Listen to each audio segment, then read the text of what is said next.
Hey guys, welcome back to another video. It's been a long 8-month wait on the rear sway bar install. God, has it been a journey. The front sway bar has made such a big difference, and I have a bit of a feeling that the rear one's not going to make as much. If anything, it's going to reduce traction. Should be a good install. From the stuff that I've seen online, you do need to remove the rear subframe. So the rear subframe does need to at least be tilted slightly, and the drive shaft I believe as well. So I'll document all that for you guys and hopefully make some of your lives a bit easy if you're installing sway bars on an E90.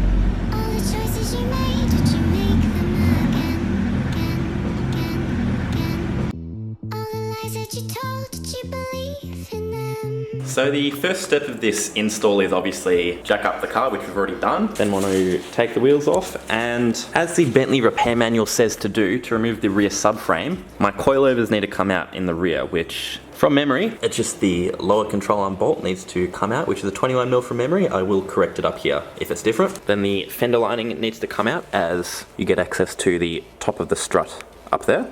And finally, the grass covered coil will come out. So once you have removed the coil spring and disconnected your strut, or in my case the BC strut, you'll then need to remove the lower control arm. On the left side of the lower control arm, you'll also see a little sensor down there, which I believe is your ABS sensor.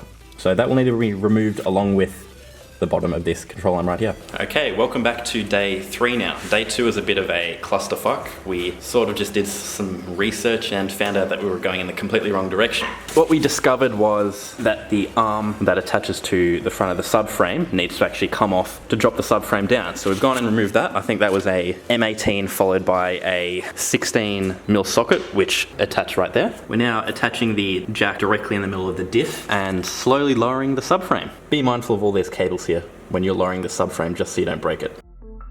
All the choices you made, did you make them up? All the choices you made, did you make them up?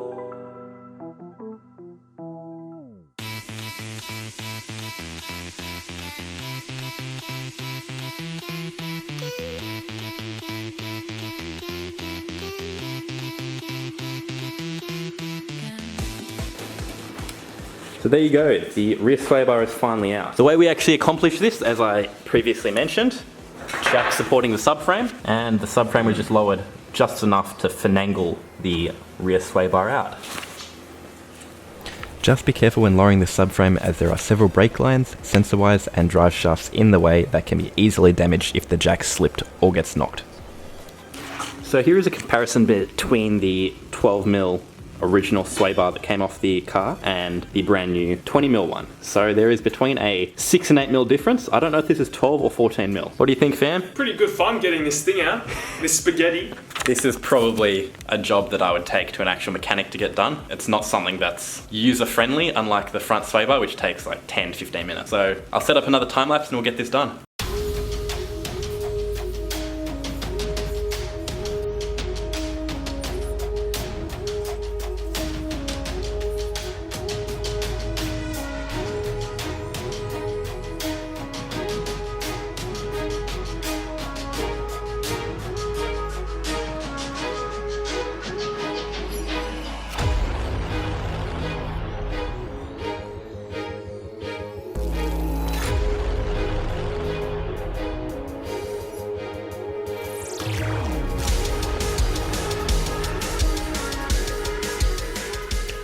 Welcome back to day 4 of this extremely long job. We're finally on the last stretch. We're now going to be putting in the lower control arms and reinstalling the coil rounds, or coilovers, whatever you want to call them, in the rear of the car. And then we should be done. We'll get a final alignment, as I have removed the lower control arms. Should be good fun. Boy, oh boy. That was a difficult job, to say the least. Over the span of 4 days, we've gone and removed the rear coilovers, dropped the subframe, replaced the sway bar, and redid everything. Honestly, it's maybe on a 4 out of 10 on the scale of difficulty. The valve cover gasket that I did was a lot harder, but obviously, to do something like this, you need the proper tools. If you have any questions, queries, comments, whatever, leave them down below and I'll be happy to assist you in removing this bitch of a bar. See ya. What, you want this thumbnail shot? You can't have the same thumbnail shot, dude.